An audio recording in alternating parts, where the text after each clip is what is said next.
Ta-da! Alright. Are we live? Maybe. Ta-da! Alright. Yes. Awesome. Cool. Huzzah. And all that other stuff. So, I guess we're gonna wait for people to join again. I should really start announcing these. I don't know. It's kind of a weird time to do this. We'll see. So, I guess to like lay the stage, this is going to be sort of like a short impromptu stream. The goal is not to work on like the networking stuff. We're going to be focusing almost entirely on the game itself. So this is going to be some more work on our mixer game. But what I want to work on specifically is making it so we're not just in this box, because that's all we have right now. So that's going to be hopefully what we're going to be fixing, is adding more than just these cubes. So that's what we're going to work on. It's probably not going to go very long. I just got my computer working again. It was totally dead yesterday, which was a lot of fun. So yeah. Anyway, let's just start making an environment. What's the best way to do this? Shader? I think we're gonna want a custom shader. Sure, let's do it. So, the reason I'm thinking custom shader, I can go into that a little bit. My settings are wonky, but you can see these brick patterns. I want, like, this is totally wrong. The bricks shouldn't go up. That isn't correct. We want them to be sideways. I don't really care about the top. Ideally, I'd like to use a custom texture on top. I don't know what that'll be, but you don't really see it, so it doesn't really matter.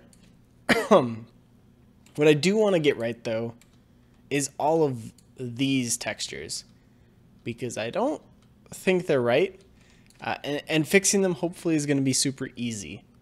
So first off, we're going to do just a new surface shader. Let me actually name it. It's just easier to recreate it when I do it wrong. What do we want to call this?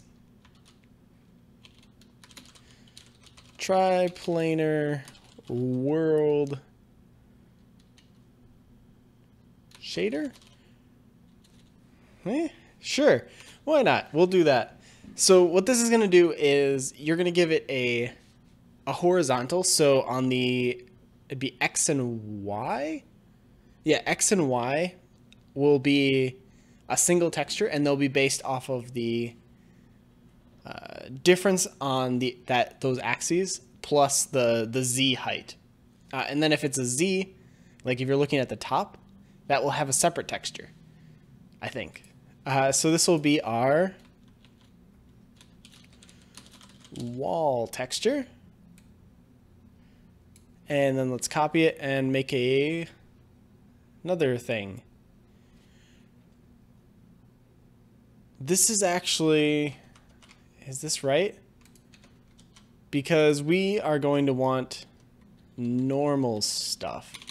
So let me give these the bump naming. So by doing, because there's no textures, there's no color on the walls. It's just a normal map. And so we have to do some extra stuff that I didn't look up beforehand. So this might get a little bit rough, but we'll work around that. This will just be our ceiling texture. So let's call this the wall, not the walk, wall normal. And then we can call this guy the ceiling normal. So these are just normal maps, basic stuff. Then we need to rename everything, because I named everything differently. So this will be our wall texture. We'll need another one for our ceiling texture, like so. And then I think we'll need to update our UVs. So do I need the UVs? I don't think I do. I don't think this is needed. Let's actually not do that. Instead, let's grab the world position. And I think we can get the world normal like this. That may not work. We may need to do some searching to figure out how this all works. But I think we can grab our world position of where we are and then the world normal. So the normal is going to tell us which texture to use. And then the position is going to tell us what that texture, where we should look up in that texture. So, what do we need? We've got our main texture. So that's going to just turn into our wall texture. This is not the correct way to look up a normal map, so we're going to need to change this a little bit. But that shouldn't... I don't think it's going to be too hard. But I may eat my words. So we can drop the color there. That's not needed. Instead, we'll just plug the color directly into the albedo. So if I want to change the color of certain tiles for whatever reason, that's still possible. It just isn't multiplying by our normal because that doesn't make any sense. Let's see here. This will be our wall normal. Sure. And then let's output our normal as just the wall normal. So a lot of this stuff is not correct yet. That may be correct. I don't think it is though. There's like an unpack normal. Let me Unity 3D unpack normal. We can bring that over.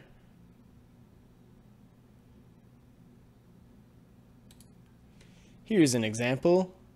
They've got normal maps in here somewhere. Yeah, unpack normal from this. Cool. So we can just throw that in there. So the reason you need this is because colors are encoded. They're encoded like this. So you get a vector encoded into your color. But that vector is not necessarily normalized or anything else. And it's also, the normal point is 0.5, 0.5, 0.5 would be 0, 0, 0. Which isn't what you want. Well, it's what you want, but that's not what your texture is going to give you. So you need to actually unpack it and get what you need. So this is wrong. So effectively what this unpack normal is going to do is it's going to take a texture point, a vector that represents a color, and then convert that color into something into a vector that we can use to actually represent the normal point. So that's what's going on there. Here, we are actually going to need to calculate our UVs, which I'm not doing right now. And that's probably going to be based off of our normals, so we won't worry about that yet. I don't know. I don't know if we need to load our ceiling as well. I will for now. We may have to muck around with this a bit.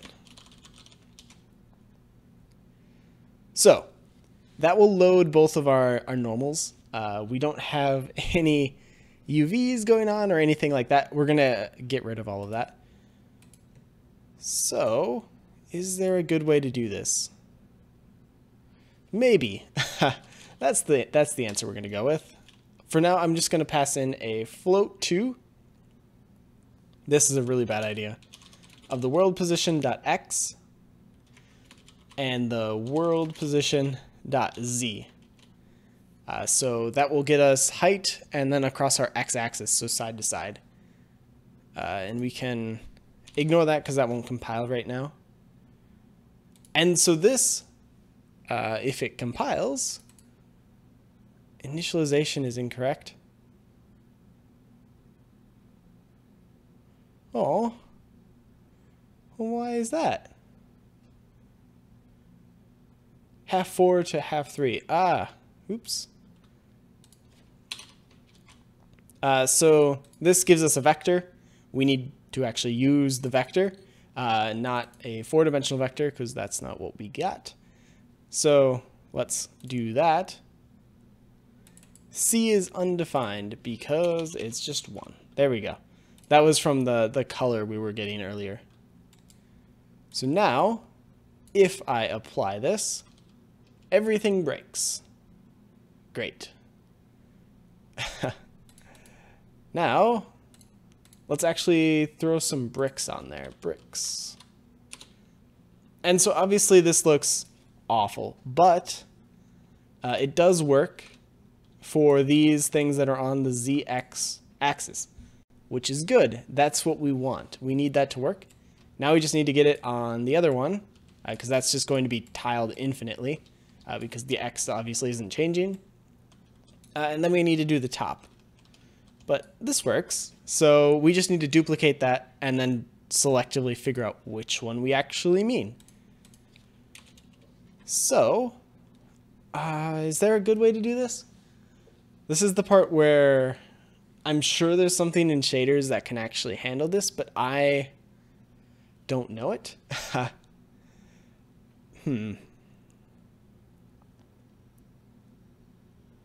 Is that a good idea? That's not a good idea. I don't think this is a good idea. We're going to try it anyway. So I get the input dot. This is a really... Sorry, thinking about things. If you guys have any ideas or want to like chuck something else out, we can kind of work on anything. This is kind of just impromptu. We'll do whatever is interesting. So if you guys are interested in seeing something else, let me know. Or if you have ideas for this, throw those out there too. So I think, so I want to take the absolute value of these normals and use those as a way to point things around and kind of figure out which is the greatest. So what's the best way to do that? We can do it this way. Normal is going to be equal to a float or a fixed 3 of our input dot world normal dot x input dot world normal dot z. So effectively what I want to do is take the absolute value of each of those. So before I get too into this, does this work? Can I just take the, can I just take the absolute value of a vector? I've never tried this before. I don't think this makes any sense. But apparently it works. Cool. So if we can just do that, then I don't need to absolute value them individually. It just does it over the entire thing. That's cool. I'm assuming this works. We'll find out really shortly. Let's see here. We've got our normal. Now we want, so based on the, whichever one is biggest is going to affect how we calculate our UVs and what texture we use. Which, I don't know a way to get around if statements for this. So, let's take the wall normal, set that equal to 0, 0, 1. And that should be straight out, I think. There's an easy way to test this. Do that and just make, this is just to make sure the lighting looks correct with that default normal. Because if I do like -1, for example here, everything kind of does the opposite of what you would expect. So everything's really dark, even though the light is shining on it. And actually, if we go to the back side, I would have expected that to be a little bit brighter. Never mind. I'm going crazy. But anyway, we've kind of reversed the normals. Everything is backwards. It's probably actually these back faces, or those are in shadow. So yeah, there's probably something else interacting here that I don't know. Anyway, that's what we need there. And then if the normal.x is greater than the normal y, and the normal.x is greater than the normal z, then the normal x is the one we want to use. So we're going to have 3 of these here that are going to effectively select which side to use. And then that will change how we actually do all of this. There's got to be a better way that I'm just overlooking right now. We may have to come back to this because you don't want to use ifs in your shaders. That's not a good practice. So,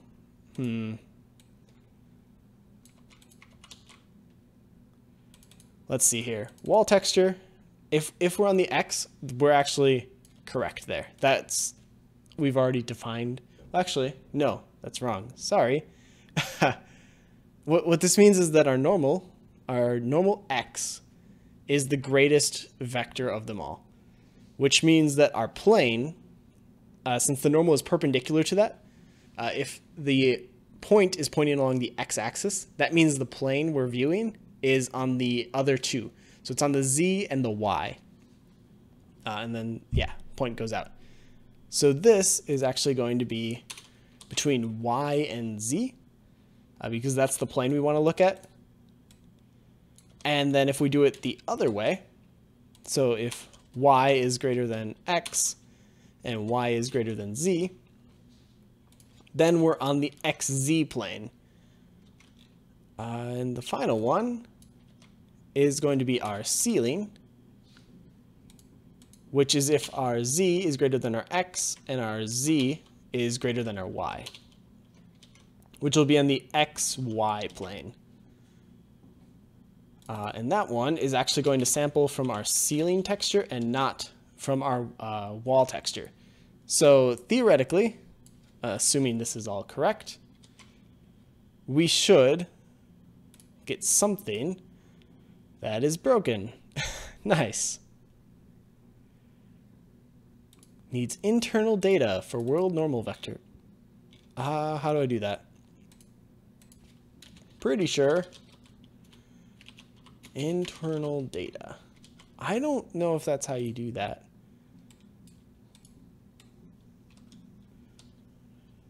I'm pretty sure that's not what I wanted. Shoot. Let's see here. Expected one of that.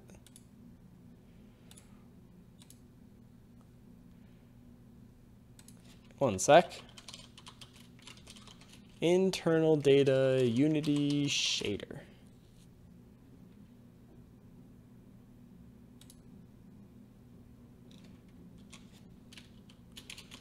Let's find internal data. So that's the same thing that I did. Oh, it's not that. It's the world reflection. Right?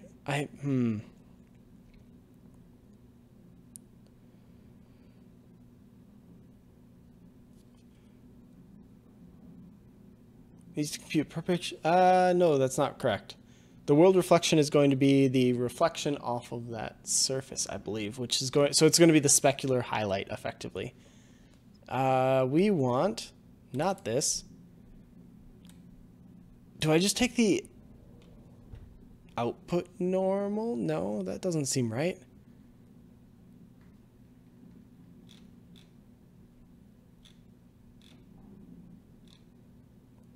World space reflection, positioning, blah, blah, blah. All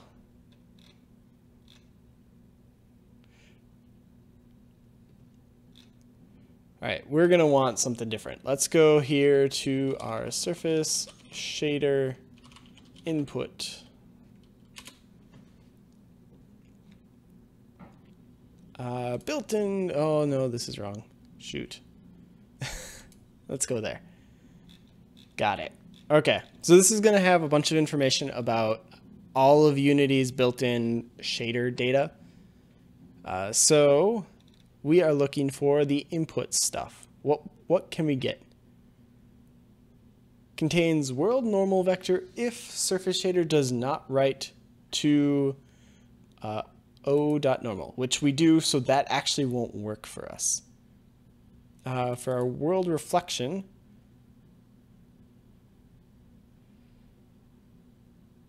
it's the reflection world normal with internal data, contains world normal.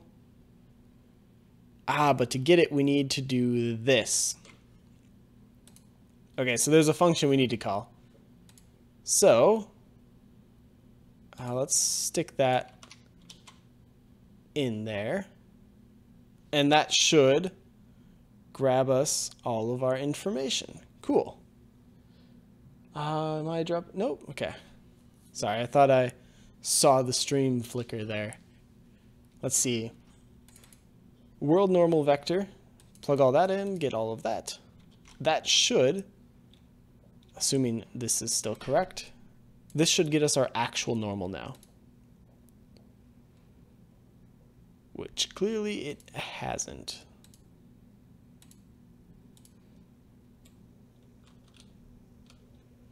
Because that's not right. There's no lighting on this whatsoever. So we're doing something wrong.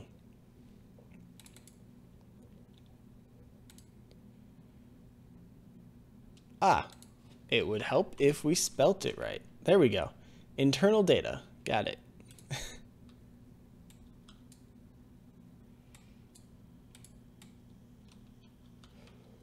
And now we are missing all of our normals. That's nice. Bricks. Cool. So if I had done this right, which I haven't, we would have expected all of our all of our sides to at least have a brick texture on them. That's not the case. So I have missed something. And I'm gonna guess it's fairly obvious.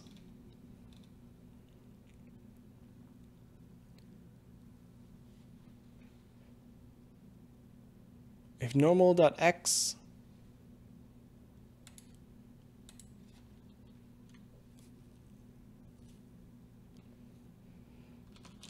else, what if we just do something like this? So this way we know at least one of these is going to get called. And hopefully that will kind of help us figure out what's going on, because I'm guessing that's part of the problem. There we go. So none of them seem to be getting called. And it's just defaulting all the time. Which makes me wonder what this normal is. So let me... Actually, no, because we don't use the color at all. So I can actually just output this normal directly to our color, and we should get something out of this. It's all black. Which probably is not a good sign. Looks interesting, but it's not good. What would cause that?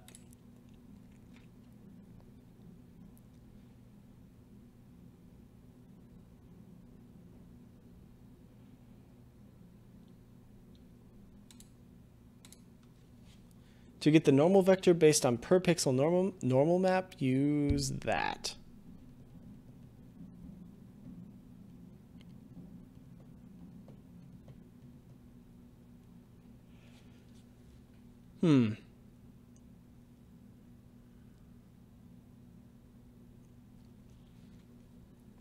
So I would expect this to calculate our normal and then output it.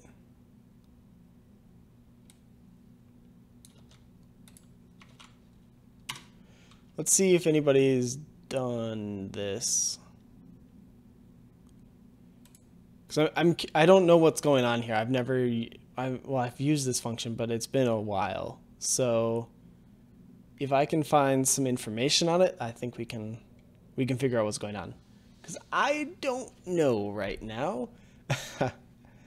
Let's see here.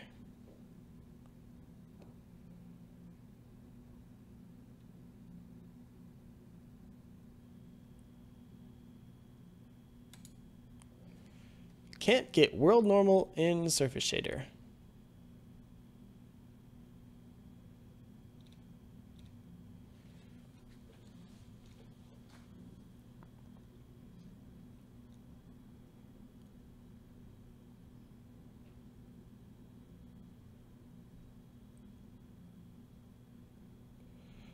Oh, I bet.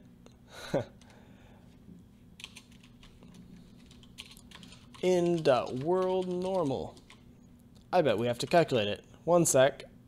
I'm going to guess this is going to fix it.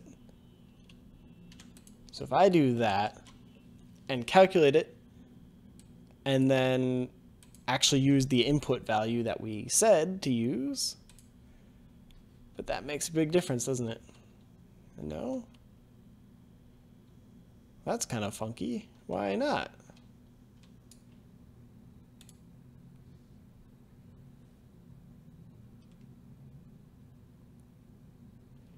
World normal vector. Taking our world normal.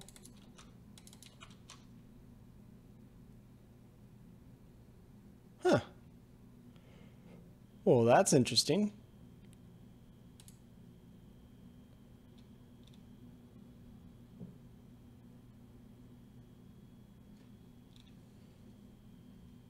All right, so they have an example here. Oh, and they call it after you set the normal, which doesn't work for us.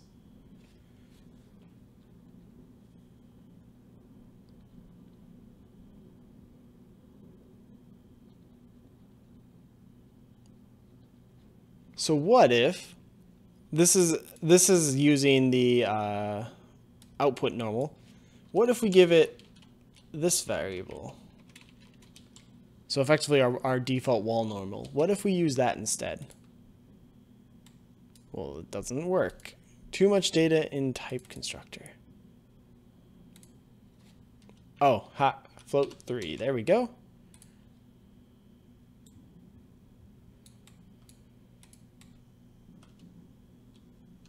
Huh. There's some sort of transformation happening here that I clearly am not understanding. Oh, unless this. Let's put that back because I don't think that world normal is ever getting set. And then pull that out. Try this again. Yeah, there we go. And we get the correct thing too. Once Unity responds, there we go. So now we get all these fun colors. It's actually, due to the normalization, we'll actually only get the red, green, and blue. And that will represent each of the sides, which actually makes debugging really, really easy. And we might actually just keep that in for a while, because that's kind of a neat effect. But yeah, now that we have this, we actually have, I don't know, a tileable thing. And it actually will change as you move it. So it's actually based off of whatever. So if I actually like move this up, you can see it kind of stays in place. And I can actually like stretch this. And the colliders and stuff grow. But the texture doesn't get pulled out of whack, which is handy. That is very loud. I should turn that down. So yeah, I don't know. It seems handy, more useful than just trying to get the UVs right on these like cubes. That's just silly. This way we don't need to worry about rotation or anything. I can just drop a component in and it works. Sort of. So let me shrink that down a bit so that everything kind of fits. Just as a test, I'm going to throw it on a sphere. Let's see what we get. That's kind of, ooh, that's, rotating's a bit hard, but it looks all right. We're never going to use a sphere. I just was curious. So there we go. There's a texture. It's not particularly interesting, but it's a texture. Next, I think we're going to get into actually dungeon. Yep, that is the worst pun ever. All right, so this is going to be a dungeon generator. I don't know if it's going to be infinite or if there's going to be a cap or something, but effectively we're going to have predefined rooms with there will be encounters in there and maybe some drops. Just that way so it's somewhat scripted and we can kind of control things a little bit. Because if it's totally procedural, I think that's, without a lot of time, it's really hard to make those kind of games really fun. Moving while scaling an object. Yes. So the reason that everything is scaling right now is it's all based off of the world position. What you can do, it's all based off of the world position. So if I don't want that, for example, I can take the input world position. This is going to be weird, but I can actually multiply this by what's the vector to go from, or what's the, so there's a matrix that will take you from object space to world space, and there's one that will take you from world space back to object space. So since we're in world space, we just need to translate that back into the object space, and that way all of those transformations happen afterwards, so it shouldn't change, and that way if you move it around, it theoretically won't change. And I can look that up really quick. Let's see here. Unity shader matrix? Matrices, sure. And this should, yeah, here we go. So here's all list of all of the fun matrices. There is, we can actually just use world to object. That'll work. So multiply the world to object by input.world position. That will take the world position, change it to object position, and then theoretically, it doesn't compile. Nice. That's because we used a three-dimensional vector here. And we actually need 4. There's homogeneous stuff going on here. I think that can be a 0. That will depend. But theoretically, everything is now... Ooh, that's not right. Did not fix it. Because it still moves. One sec. I expected that to work.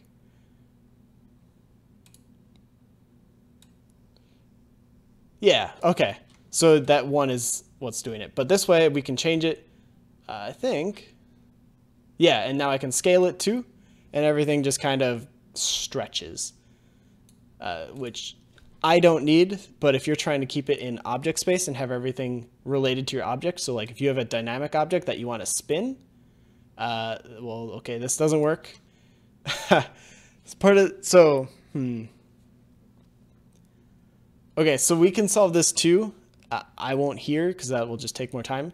But effectively, we need to do the same thing that we just did for the position to all of our other matrices, because what's happening here is we have our normal in world space and we have our position in object space. You need to get the normal into into object space as well to get this to work, because right now you'll see these like bars show up, and that's just because we're rotating and it's stretching in a weird way. But that's, you fix it the exact same way. So there we go, back to normal. And I'm gonna actually just pull that out because I don't actually want it there. But that, I hope that's kind of explains that point. So let me know if that helps or not. We can go more in depth if we need to. Let's see here. So going back to the whole dungeon generation, we have, I think we might just stick with these cubes because they're easy to work with, and they actually make everything relatively easy because they're kind of self-contained and all of that. And so effectively I want to build a bunch of definitions for worlds or for blocks, and then fill out the dungeon. So we've got the dungeon here. I'm going to actually create, what's the best way to do this? A dungeon room, maybe? So this is not going to be something that we're actually going to throw into our scene. It's going to be a definition of something that might exist. So we are going to just use a bit mask for this. Are we going to use a bit mask? No. We're not going to use a bit mask because I want there to be 3 choices. So dungeon room, we'll come right back to that. Let's create a dungeon tile. So the dungeon tile is going to represent a single 1x1 square in our dungeon. I don't know why I'm calling it a dungeon, but it's called a dungeon. So there can be an empty space, there can be a wall, or there can be a door.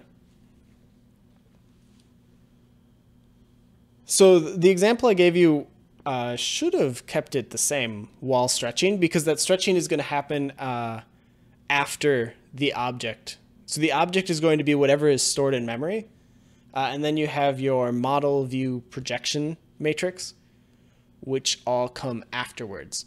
So you kind of have that object that is exactly your model.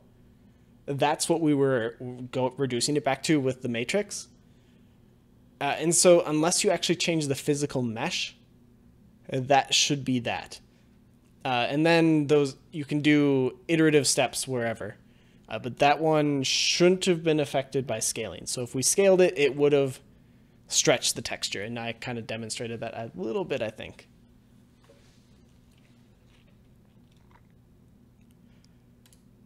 All right, dungeon tile. Let's do just a basic enum. Think, yeah, so I don't think we need anything.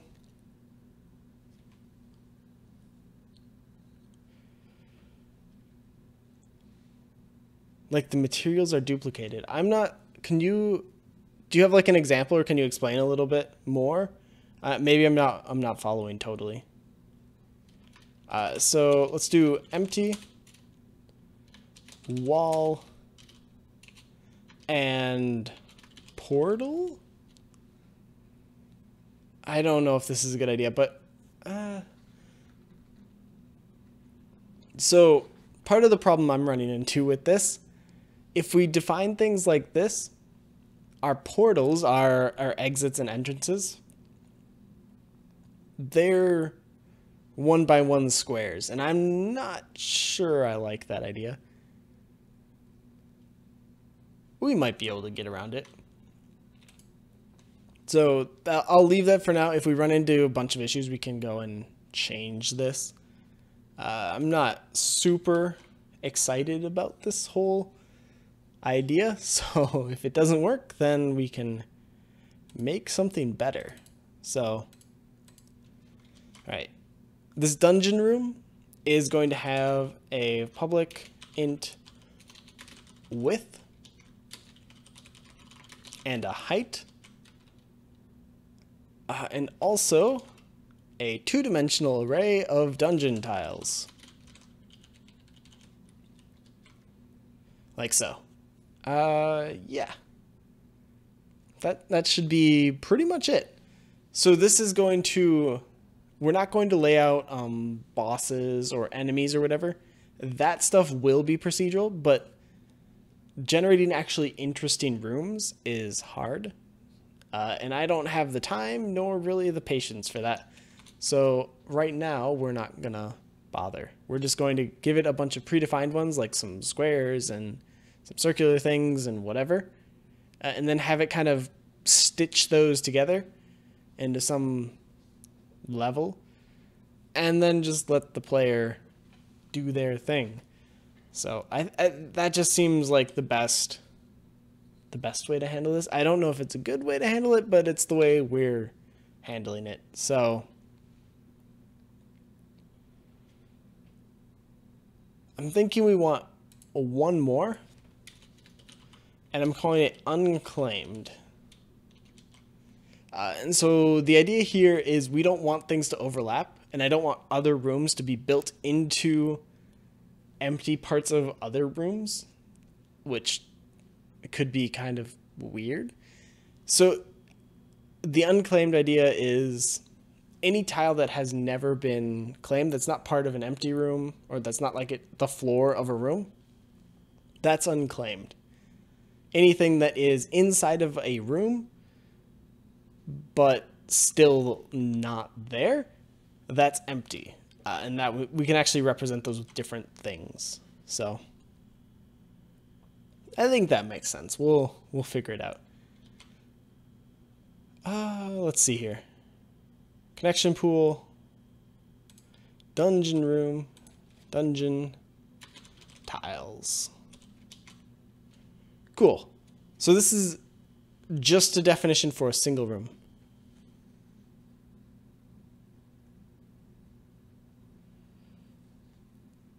Oh, Christian, this already handles that. If I stretch this, it stretches infinitely and the material just tiles automatically. You don't have to do anything. So like if you want just two adjacent things without dropping two right next to each other, then you just do that, and it's already there. And then actually it will tile however, because all of the positions are based on the world position in space. So they'll align no matter how you like move these physical objects. The actual textures should align. There might be some glitches because this was kind of quick, but for the most part, they'll stick right where they should be. I hope. So, yeah, I don't know. It's a really quick triplanar shader. It's not super fancy, and it doesn't need to be. We're not doing any complex graphical stuff here. That's not really the point of this project. Well, we are doing some complex graphical stuff, like the crazy amounts of particles we use for destruction, but whatever. Let's see here. Width, height, tiles. Do we need anything else? I don't think so. Can I show the code again? Yes. One sec. Let me actually... This will make everything way easier.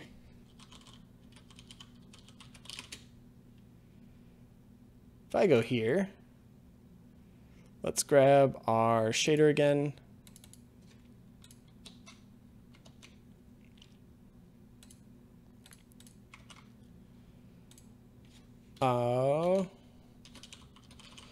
Triplanar shader.shader. Cool.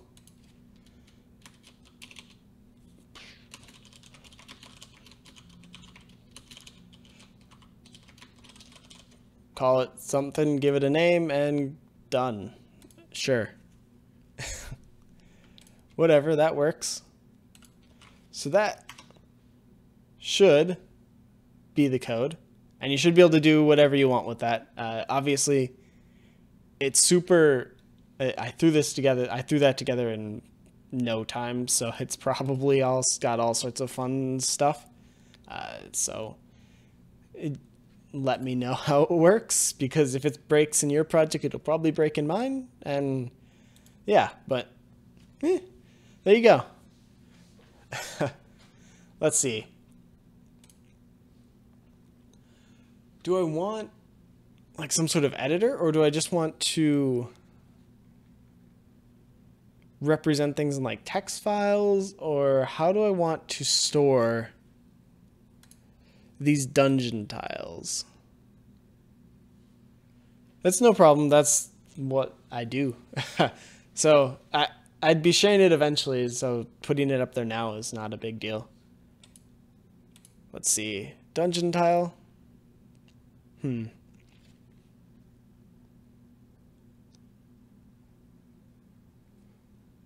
I actually don't know the best place to put this. Is there?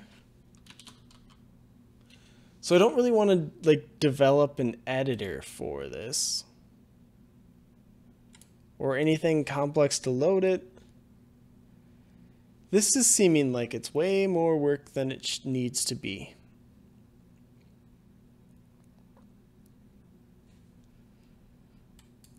Let's... Okay, know how I said that we weren't going to do procedural generation? I lied. Let's dungeon room generator? Sure. So, if we're gonna do it, let's go for it. So, we are going to create a generator that is going to, given a amount of space that is available, it's going to create a room. Public int max width. Set that like 10. Max height. Set that to 10 as well. Public. There we go. So this is going to, if you give it a cube or a square and say you have this much space to work with, build me a room, it's going to build you probably just a rectangle, put a number of doors on it, and then just let you go from there. So public int min doors. So we'll say every room has to have at least one portal. So that way you can have like just rooms that have no other exits with a max portal size of like 4.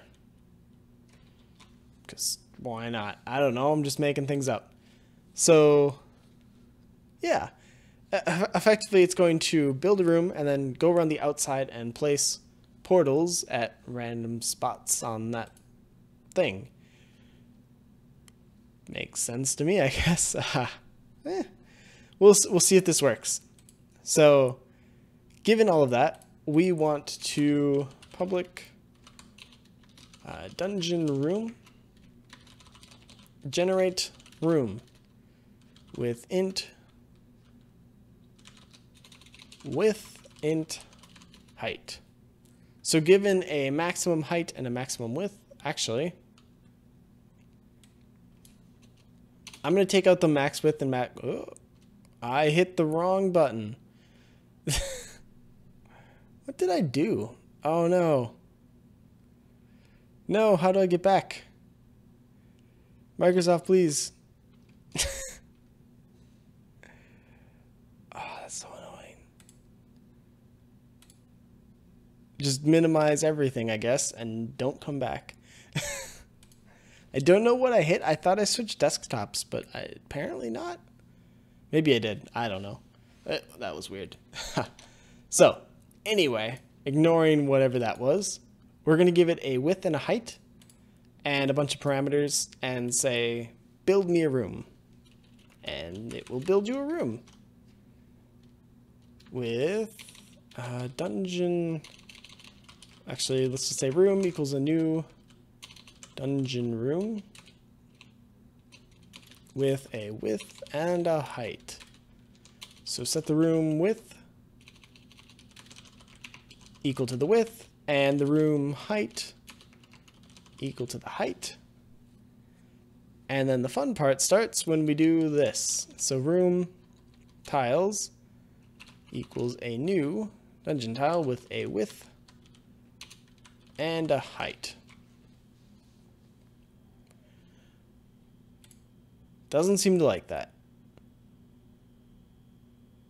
Oh, I forgot. We're not using Java. I can do this better. So we can actually make a 2D array because C# actually supports that. And then I can get very lost. And let's go to our dungeon room. Make that a 2D array. Cool.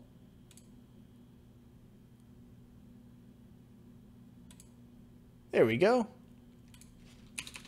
And then let's return that room. Cool. So, do I want to use unclaimed stuff at all in this case? Or do I just want to go put walls around the edges and then just make everything in the middle empty and then go through and find portals? I don't know. For now, I think we can... What's the best way to fill it with empty stuff?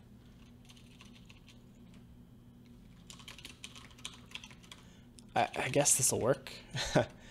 From 0 to x less than width for y, from y to height. Then let's throw this into our thing. And I'm just going to say,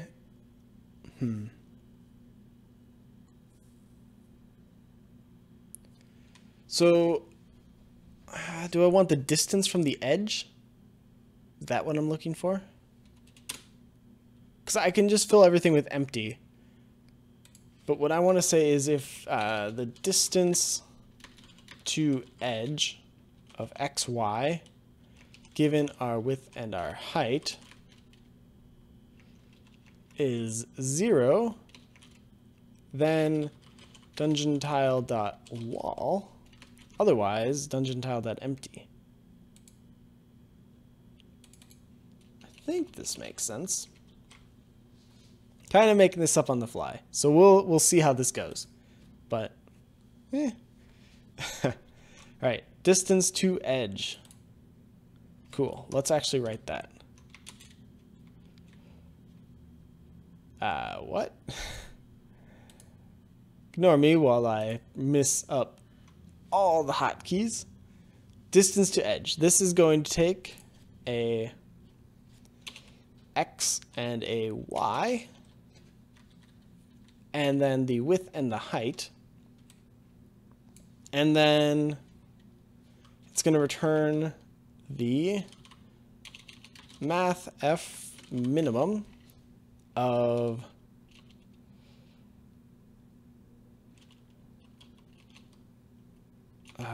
x minus, or just x, and width minus x.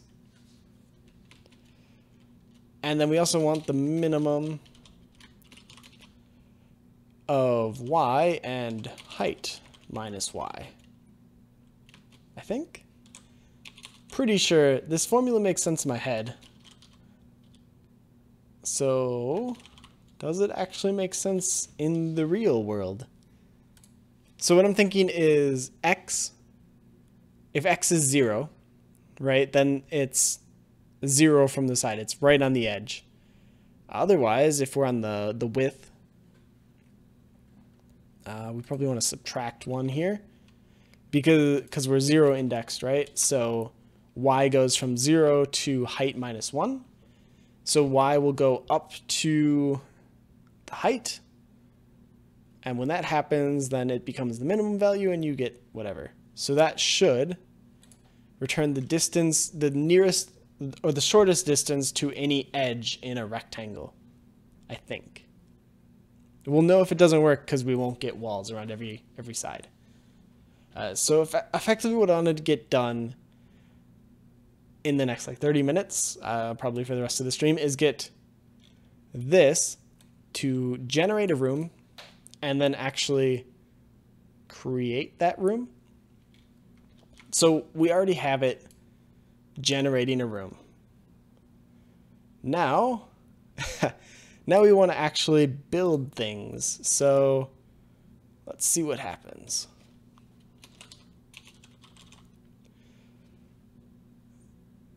Dungeon room builder? Sure. All right. what's the best way to do this? Just give it a height and a width, and glad I've made progress. I'm glad I've made progress too. The past 2 days have not, they haven't gone well, but you know, whatever, it happens. I'm not super, like, I'm not trying to just like rush this and get this out. If it doesn't get done for the game jam, that I don't see that as a big miss. It's obviously not something that I want to happen, but it might. And if that's the case, then oh well, I guess. Is that really what I want to say? I don't know. It's a weird thing because I want this project to work more than I want it to just be a game jam game. So that's sort of, I don't know. Anyway, getting distracted. Let's build a room.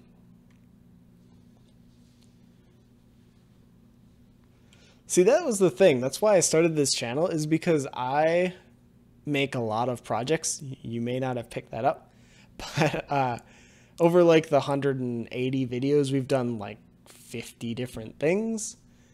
And I kind of just like to, I don't really do things to, I don't know, I don't have a final product in mind in most cases. Like this, I know what I want it to look like. But even this, the game itself is not why I'm building this. I'm building it because I want a live streamed video game. It doesn't matter what it is. I just want that. So it's more how do we get there than how do we build this top-down shooter. And so that's what's motivating me. Once we get that done, who knows what's going to happen. I don't. So how do I decide on projects, I assume you mean? Is that what you're asking about? A dungeon room. Let's build a room.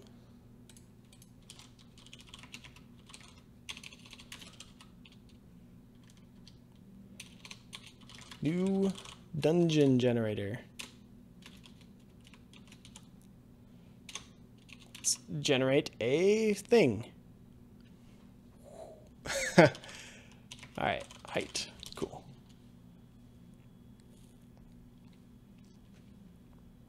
I have gotten super quiet. We should start talking.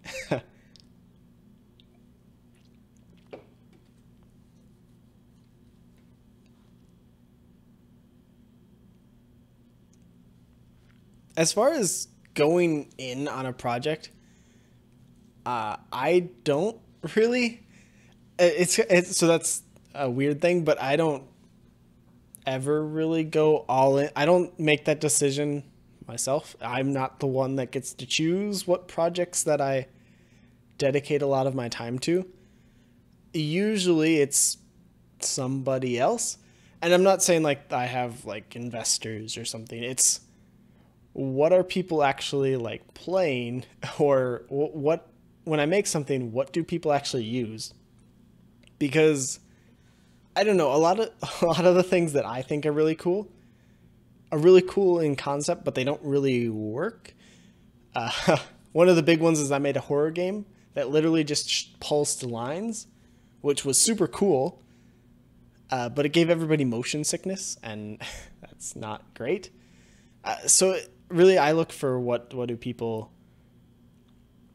want. And that's sort of what I make. Unless it's something that I just want to build it, then I'll just build it. But that'll be my own thing, and a lot of those don't even ever end up outside of anything. They just exist in my own little project bubble. So yeah, I don't know. It's kind of a weird thing. I guess to kind of expand on that, I keep thinking about it, but I don't do this because of what I create. For me, computer science is all about what are the problems that I can solve, And so the problems are what I really enjoy looking at. And so that's sort of what I go for. I'm not necessarily trying to create a project and release that project. I'm trying to identify a problem and fix that problem, and then I fix the problem, and then I'm like, okay, I'm done. And so that, I don't know, that's sort of how that goes. And then if people start using whatever it is that I did, then it becomes more than just a little problem solving thing. Yeah, I think that's how I feel about that. I don't know. It changes so often for me that I haven't had the time to kind of formulate something.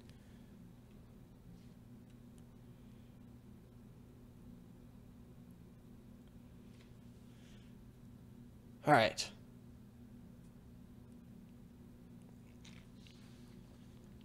Yes, CS is going to be big. I think like part of the reason I do this is because there's people just need to know this stuff. They don't necessarily need to know how to procedurally generate a dungeon. That's kind of useless in the grand scheme of things. But for me, the coding is less exciting. At times I say I really don't like coding, which is kind of weird coming from somebody who does computers for like 10 hours every day. But at the same time, coding it's the means. It's not necessarily, it's how you do something. It's like a hammer to a carpenter. Your code is just your hammer. What you're building, that's the interesting bit.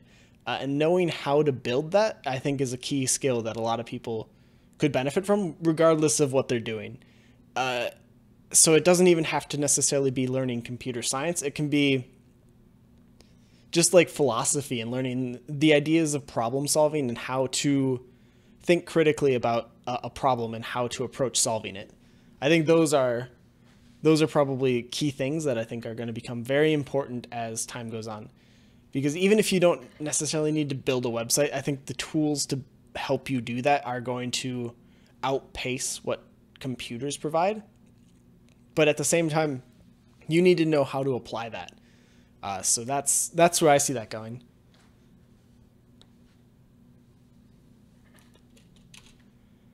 All right, we have a room. Let's actually just generate something for this. So for x from 0 to x with cool.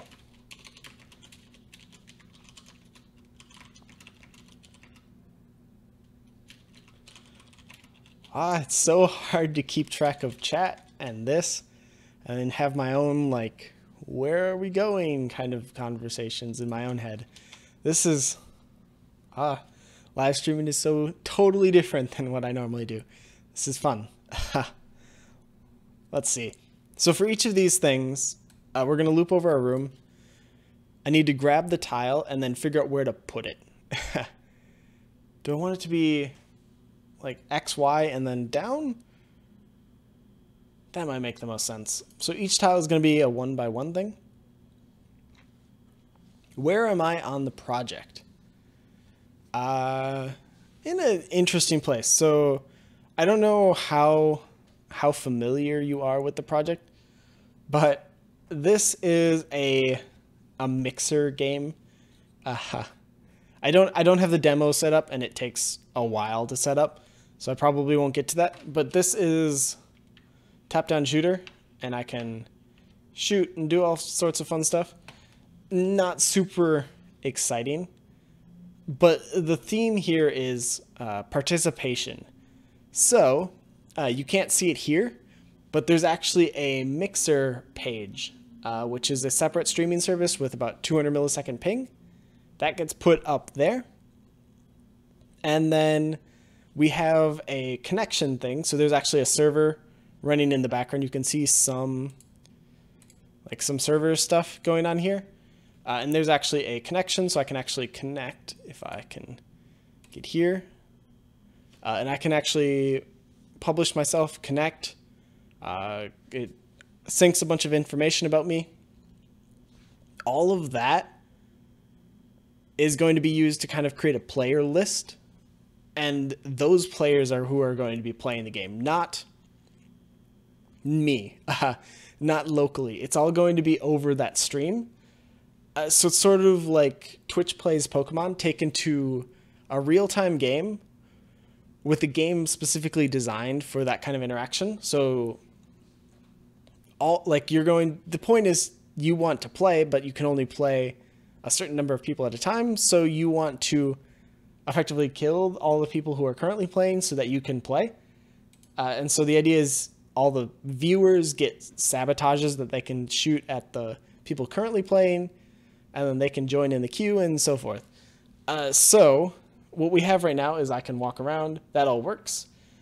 We have some networking stuff that we did, and we're currently working on making it so that you can actually connect or like actually build a dungeon, which will just be the level that you'll play in. Don't know exactly how that's going to go, but that's what we're going to find out.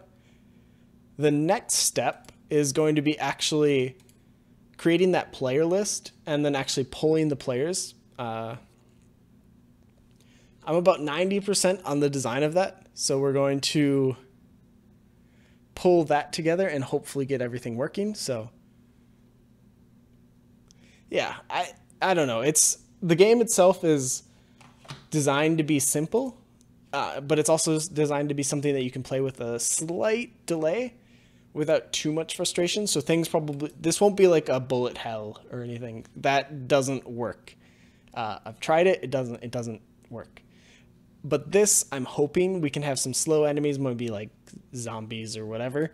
Some generic enemy that is slow and easy to use and just kind of overwhelming rather than like relying on some like dodgy mechanic, because those kind of defeat this whole thing. But we'll see how it goes. I honestly don't know. It's more of an experiment than an actual thing, but if it works, it's going to be sweet. And if not, then it's going to be a fun experiment. So how do I remove the red, green, and blue?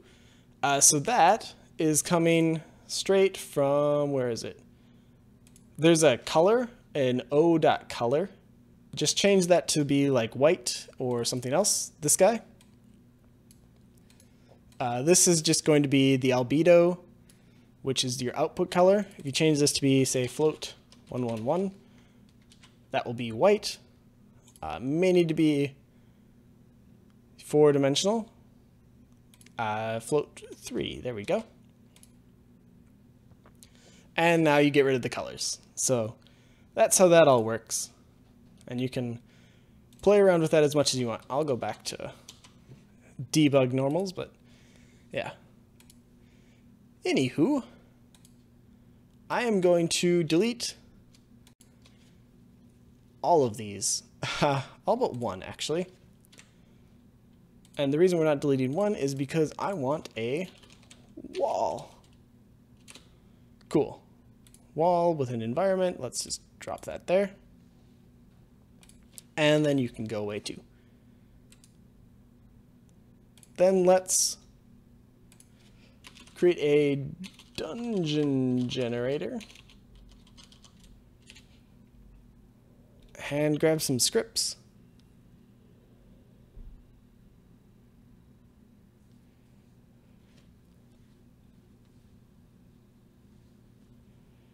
So part of the reason that I'm doing this all, like right now it's all using just sockets. One of the other people, Muhammad, committed some client and server socket code in C# that we're using. So currently that's sort of what this is all built on. What I'd like to do is HTML5 and JavaScript actually have a gamepad library. So what I'd like to do is actually have the controller something that you don't even need to download. It's literally just a website that you go to. And then we can embed the browser or we can embed the stream and everything else. And it just actually hooks into whatever controller is tied into your computer. And there's no download required. That's sort of the end goal. That won't happen in the near future, because I know absolutely nothing about using that, and it's JavaScript, and I don't like JavaScript.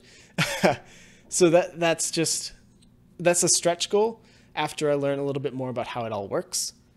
But I'm keeping that in mind. I'm kind of trying to design everything so that can manifest itself without too much extra work. We'll see, but that's on the mind.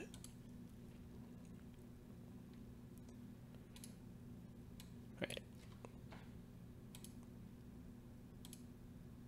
Room builder? Okay, that's what's going on. We need our room builder on our dungeon generator. That's not confusing at all. Let's plug in a wall on this and then make a 10 by 10. That might be big. Let's do an 8 by 8. Still going to be big, but it's less big. Then 0 and -4. So is it? Oops, that's totally wrong. There we go. So I'm kind of placing a cursor here. This is going to create our room. So if, what are we doing? If our room tiles x, y is equal to a wall, then I just want to drop a wall. So instantiate a wall at this dot transform position plus vector 3 dot right. Sure, right will work, times x, and vector 3 dot up times y. And then we just need the quaternion identity so that it's not rotated. And if I did all of that right, theoretically, we should be able to create an 8 by 8 room when I do this. And it's totally going to work. I'm about 80. Yes. Awesome. Cool. We have a box. And it even looks like it's actually 8 by 8. Cool. Room generation. It works. Yay. It's actually, I didn't count, it's only 6 by 6 on the inside, because I totally forgot that 2 of those were going to get taken up by everything else. But whatever, it worked. And that's what we were trying to do. So let's make that 9 by 9. So I think that should make it symmetrical. Yay, cool. And now we have a room that was totally generated by our code instead of something that I just made. Which, this is probably more work than I should be doing. I could just actually just make an interesting level. That might actually be a better idea, because this is going to take a lot more time. Because now I need to figure out, after I generate that, I need to put doors on it, and then I need to see if anything aligns with that, and then I need to actually keep adding stuff, which is going to get a little bit difficult. Whereas if I just build a bunch of, Ooh, I like that idea. That is a great idea. That is a really good idea. We can totally do that. Yes, I think, okay.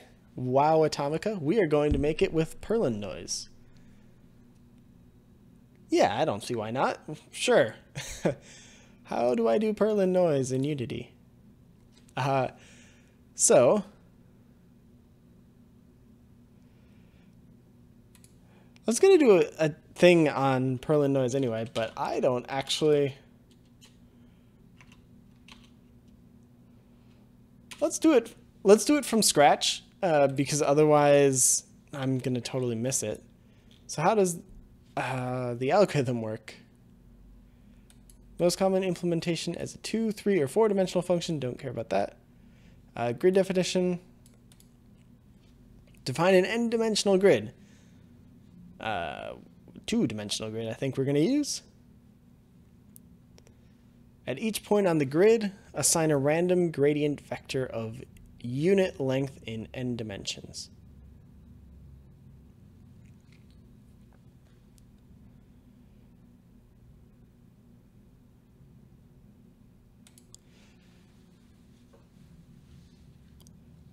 Wait, Mathf already has Perlin noise?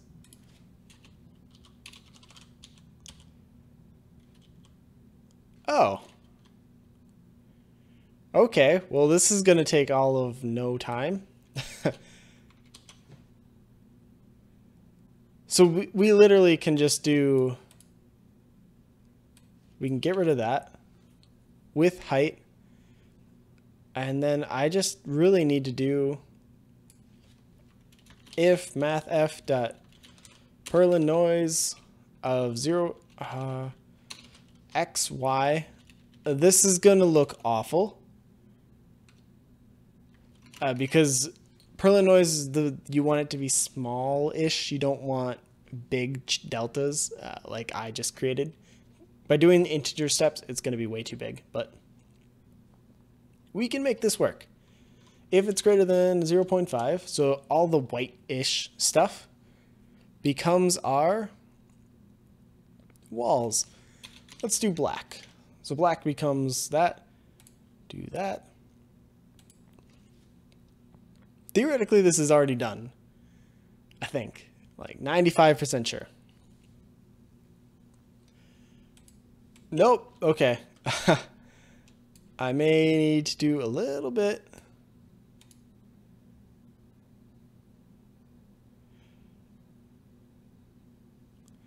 Mess around with sizes and clamps. Yeah, it's going to be a little bit more tricky than just throwing this at it. But times let's add a scale in here. Why not?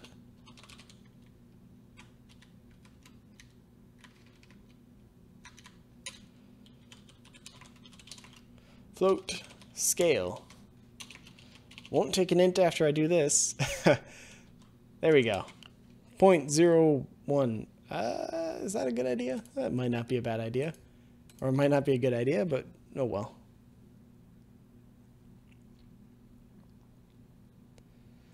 So ints should be cast automatically. We get cut off there, I think.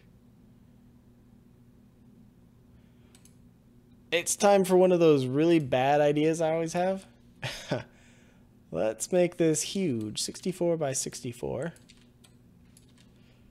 What could go wrong, right?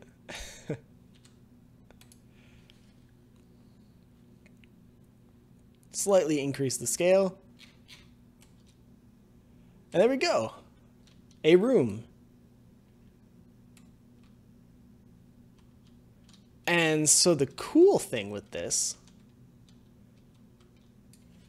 is we might actually... There's no reason we can't do like an infinite world with this.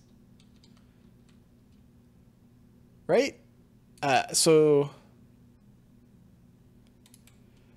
at this point, it's not really a room anymore. It's more of a... I don't know what to call it. The outside thing.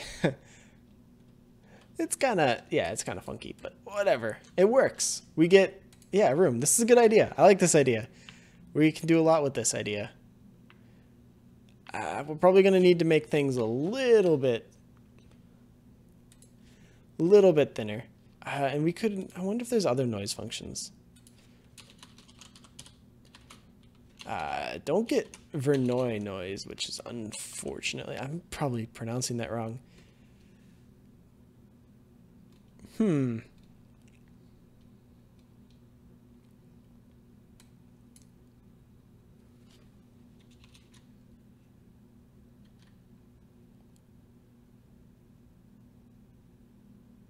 This might be a bad idea. So we can layer some Perlin noise if I really want to. So we can have the large scale, like so. Public float small scale. And this is actually going to be, we want the scale to be bigger because that will shrink it'll make everything collapse a little bit closer, so we can get more precise footpaths effectively. So we'll get like tiny little trails through this instead of whatever else we were getting. So if I do that and add it to that,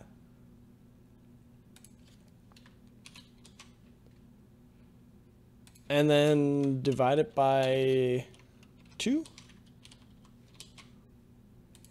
This is not going to end well, but oh well, we're going to do it anyway. I don't know what this is going to end up in.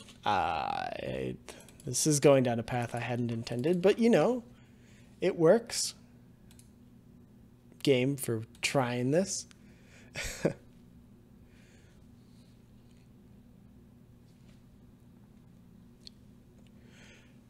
Well, that got close.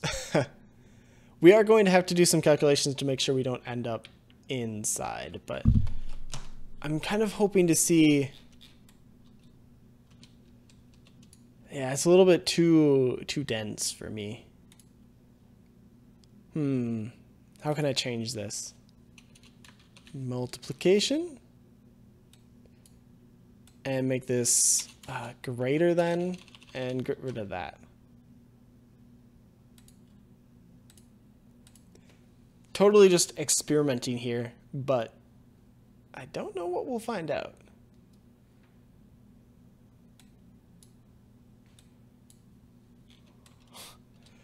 Well, that worked. Greater than 0.5.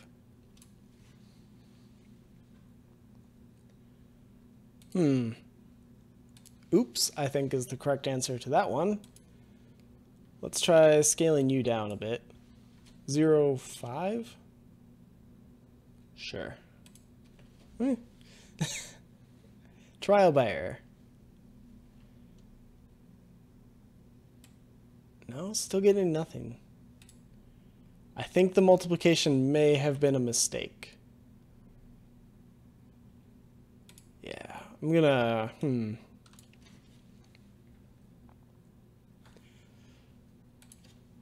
Let's not do multiplication. Let's do a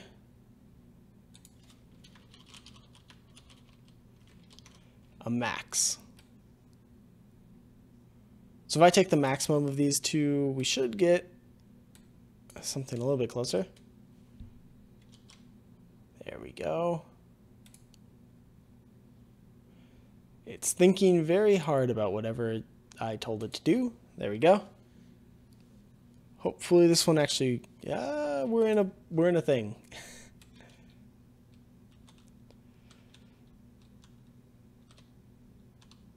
So that kind of worked. There's some more windy paths.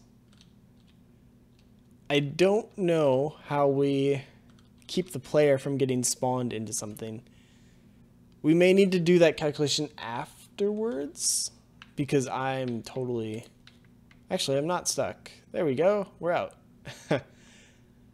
But for spawning, we may need to make sure we spawn people outside. But other than that,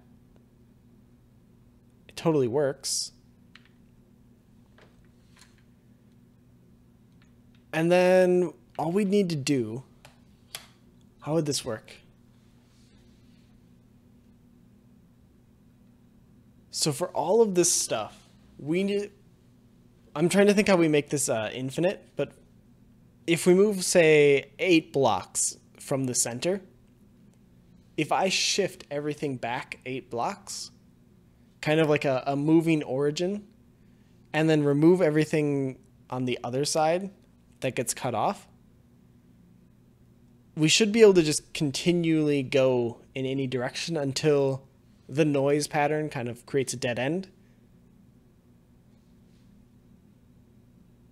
I think that should work. I may want to sleep on that and figure out exactly how that's going to work. One thing I can say, this little bottom plane, we don't need to like tile this or anything. I can literally just make this follow the camera.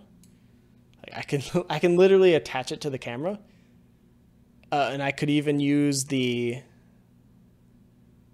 Let's actually see how this works, or how this looks. So if I attach that to it, how does that look? Obviously this probably isn't final, but...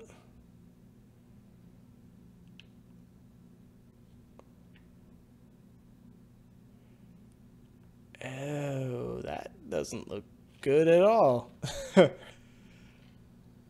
Ignore all of these suggestions.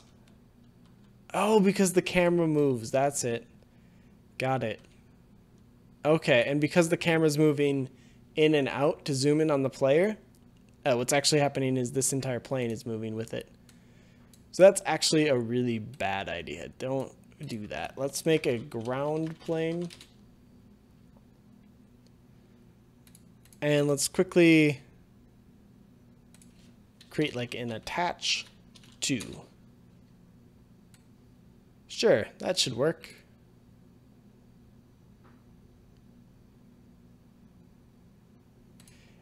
My computer has been being very odd lately. I don't know why, but it's been like almost to the point of not wanting to work, which is a little bit concerning.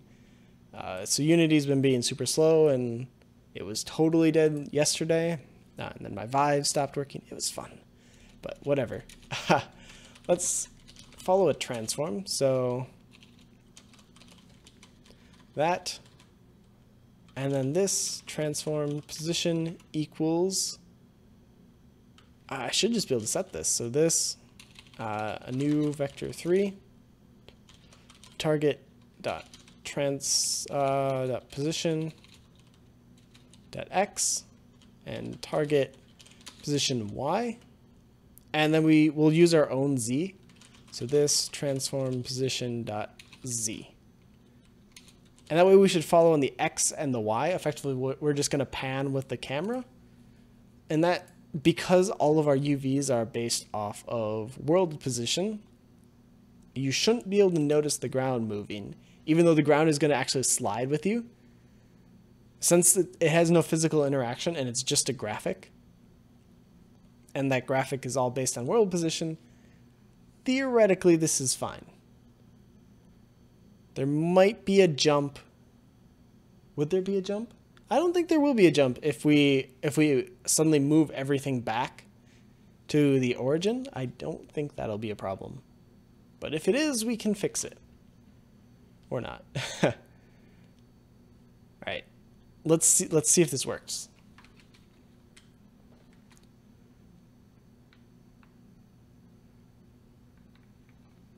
Let's select that. Can't move. Oh, because I did not assign the follow, so it's not actually doing anything. There we go. Yeah, well, I want to follow the camera and not the player, because there's going to be multiple players and the players are going to get deleted. So there we go. Awesome. And you can actually see it kind of sliding around over there. And it looks fairly smooth. You can't notice any changes, so. Cool. This was a good idea. I like this idea. We'll need to figure out where to actually spawn people, but other than that, relatively infinite world. So that'll be tomorrow, I think. We'll probably work on getting this infinite, and then I also want to actually get the queue system working. Maybe not actually get people assigned to it. That'll probably happen later, so that people can actually play. But tomorrow, I hope we can get like the whole UI system for getting into the queue, and also increase all of this. Maybe we can get assigning, because that's when the player spawning is going to actually come in. So yeah, we'll see. So yeah, I think I'll leave it here for now. It's getting late. and I have a few things I should do before going off to bed. So, yeah, if you guys have any other things you want to call out quick, let me know, and I can try to answer those. Otherwise, I will be back on tomorrow sometime. I don't entirely have times, and I may not be able to stream all of it because I don't know. So, yeah, I'll have to figure all that out. But hopefully we can get the infinite bit on stream because that would be cool. And I think it should be simple. I don't know how easy it'll be to transform because we're going to need to effectively translate all these cubes. That's going to be slow. But I think we might be able to make it. I don't know. We'll have to experiment with that when we get to it. So, yeah, that's it for this. So, till next time, see you, Internet. And I should have brought that up. There we go.